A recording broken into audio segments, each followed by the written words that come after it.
नमस्कार. आपण आता दस्तऐवज म्हणजे स्टॅम्प कशा प्रकारचे केले जातात, स्टॅम्पची नोंदणी कशी केली जाते आणि त्याच्याविषयी सविस्तर माहिती बघणार आहोत आपण. छत्रपती शिवाजी महाराजांचे दुर्मिळ पत्रे 1630 साली सुरतला सुरू झालेल्या ईस्ट इंडिया कंपनीच्या पहिल्या वखारीची कागदपत्रे, इंग्रजांच्या विरोधातील 1857च्या राष्ट्रीय उठावाचा इतिहास ते भारतीय स्वातंत्र्य लढ्याचा मागोवा घेणाऱ्या हजारो पाने आजवर राज्य अभिलेखगाराच्या खोल्यामध्ये दडून असलेला हा दस्तऐवज लवकरच आम जनतेच्या आणि संशोधनासाठी इंटरनेटवर खुला होणार आहे. एल्फिन्स्टन कॉलेजचा तळमजला व पहिल्या मजल्यावरील या पुराभिलेखगारात शिवशाही पेशवाईपासून आधुनिक काळापर्यंतचा इतिहास बंदिस्त आहे. दस्त नोंदणी विभाग एकापेक्षा जास्त दुय्यम निबंधक कार्यालय असल्यास मृत्यूपत्र नोंदणीस अनिवार्य असलेल्या दस्तऐवजांची यादी, दस्त नोंदणीसाठी दुय्यम निबंधक कार्यालयात जाण्यापूर्वी, दस्त नोंदणीसाठी गेल्यानंतर कार्यपद्धती, दस्त नोंदणी करण्यास नाकारण्याचे कारण, सूची म्हणजे काय, सूची क्रमांक 11, शोध कुणाला मिळतो, नोंदणी कायद्याद्वारे शिक्षेस पात्र कृत्ये, नोंदणी फीचे दर, जुन्या दस्ताची नक्कल, नोंदणी झालेल्या दस्तांची नोंदणी करणे, एकापेक्षा जास्त दुय्यम निबंधक कार्यालय असल्यास, मोठ्या शहरात जिथे एकापेक्षा जास्त दुय्यम निबंधक कार्यालय आहे तेथे कोणत्या दुय्यम निबंधक कार्यालयात दस्त नोंदवता येतो. जेथे दुय्यम निबंधक कार्यालयाचे कार्यक्षेत्र सामायिक आहे तेथे या कार्यक्षेत्रातील कोणत्याही दुय्यम निबंधक कार्यालयात दस्त नोंदणी करता येतो. मृत्यूपत्र नोंदणी, मृत्यूपत्राकरता ज्या दुय्यम निबंधक कार्यालयाचे कार्यक्षेत्रात राहत असेल त्या दुय्यम निबंधक कार्यालयात नोंदणी करता येते. नोंदणीस अनिवार्य असलेल्या दस्तऐवजांची यादी, ₹100 त्यापेक्षा जास्त मूल्याचा स्थावर मिळकतीमध्ये हक्क व हितसंबंध निर्माण करणारा, हस्तांतर करणारा कोणताही दस्त, स्थावर मिळकतीचे बक्षीसपत्र, एका वर्षापेक्षा जास्त कालावधीचा भाडेपट्टा, विक्री करार, लिव्ह अँड लायसन्स, वाटणी पत्र नोंदणी करणे अनिवार्य सक्तीचे आहे का? हिंदू एकत्र कुटुंबाच्या मिळकतीचे वाटणीपत्र नोंदणी करणे सक्तीचे नाही. दस्त नोंदणीसाठी दुय्यम निबंधक कार्यालयात जाण्यापूर्वी साधारण कोणती कामे पूर्ण करावी लागतात?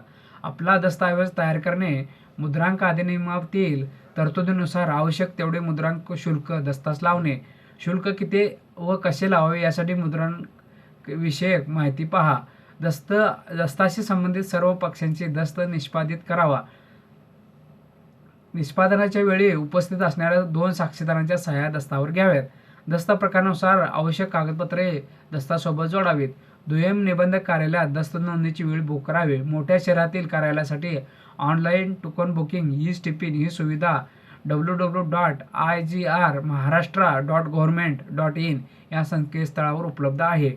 दस्त नोंदणीसाठी आवश्यक असणाऱ्या इनपुट फॉर्ममध्ये दस्ताची सर्व माहिती योग्य रीतीने भरावी व त्यावर पक्षकारांच्या सह्या कराव्यात. दस्त नोंदणीस गेल्यानंतरची कार्यपद्धती, साधारण आपल्याला पुढील टप्पे पार करावे लागतात. आपला दस्त इनपुट फॉर्म लिपिकाकडे द्यावा. त्याच्याकडून दस्ताची व इनपुट फॉर्मची प्राथमिक तपासणी केली जाते. त्यानंतर आपणास टोकन क्रमांक दिला जातो. दरम्यानच्या काळात दुय्यम निबंधक दस्ताची छाननी करतात व नियमांची पूर्तता होत असेल तर पुढील कार्यवाही करतात. आपला टोकन क्रमांक पुकारला जातो व संगणकावर डाटा एंट्री केली जाते व नोंदणीपूर्व गोषवारा नावाचा रिपोर्ट प्रिंट करून आपणास पडताळणीसाठी दिला जातो. सदर रिपोर्ट बारकाईने पडताळणी करा व टंकलेखनाच्या काही चुका असतील तर लिपिक दुय्यम निबंधक यांच्या निदर्शनास आणून द्या.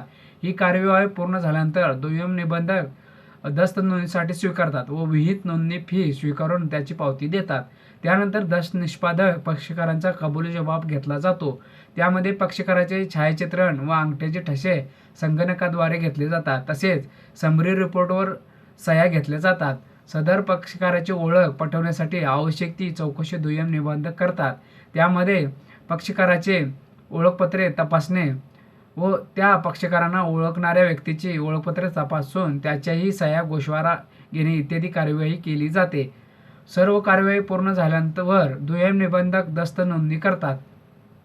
त्यानंतर दस्ताचे स्कॅनिंग करून मूळ दस्त पक्षकारास परत दिला जातो. दस्त नोंदणी करण्याची नाकारण्याची कारणे, साधारणपणे दस्त योग्य मुद्रांकित नसणे, दस्त मुद्रित सादर केलेलं नसते, योग्य कार्यालयात सादर केलेलं नसणे, सादर करण्यास सक्षम व्यक्तींनी सादर केलेला नसणे, दस्तातील मिळकत ओळखता येणे इतपत पुरेसे नसणे, मुंबईमधील दुय्यम निबंध कार्यालयात मराठी, इंग्रजी, हिंदी आणि गुजराती व इतर ठिकाणच्या दुय्यम निबंध कार्यालयात मराठी, इंग्रजी किंवा हिंदी या व्यतिरिक्त इतर भाषेत सदर दस्ता असणे व त्यासोबत यापैकी कोणत्याही एका भाषेतील भाषांतरित प्रत नसणे, दस्तामध्ये खडाखोर मोकळ्या जागा किंवा आंतरलेखन अशा ठिकाणी दस्त निष्पादकांच्या सह्या अद्याक्षरे नसणे, दस्त निष्पादनाची तारीख 2 वेगवेगळ्या कॅलेंडरप्रमाणे लिहिलेली असणे व त्यांचा परस्परांशी मेळ न बसणे, तो दस्त ज्या व्यवहाराच्या पूर्ततेसाठी लिहिला आहे तो व्यवहार राज्यात कोणत्याही प्रचलित कायद्यान्वये प्रतिबंधित असणे व त्यासोबत त्या कायद्यातील सक्षम अधिकाऱ्याचे परवानगी ना हरकत प्रमाणपत्र जोडलेले नसणे, विविध नोंदणीत फी भरण्यापेक्षा नकार देणे. बंधू आणि भगिनींनो, मित्रमंडळींनो, आज आता दस्तऐवज या विभागात इथेच थांबणार आहे. खाली दिलेल्या सबस्क्राईब, लाईक, कॉमेंट, शेअर या गोष्टी आपण पाळल्या तर आपल्याला सर्वांनाच आनंद होईल त्याचा. आणि आपल्याला दस्तऐवजाचं पुस्तक पाहिजे असेल तर आपल्याकडे उपलब्ध आहे.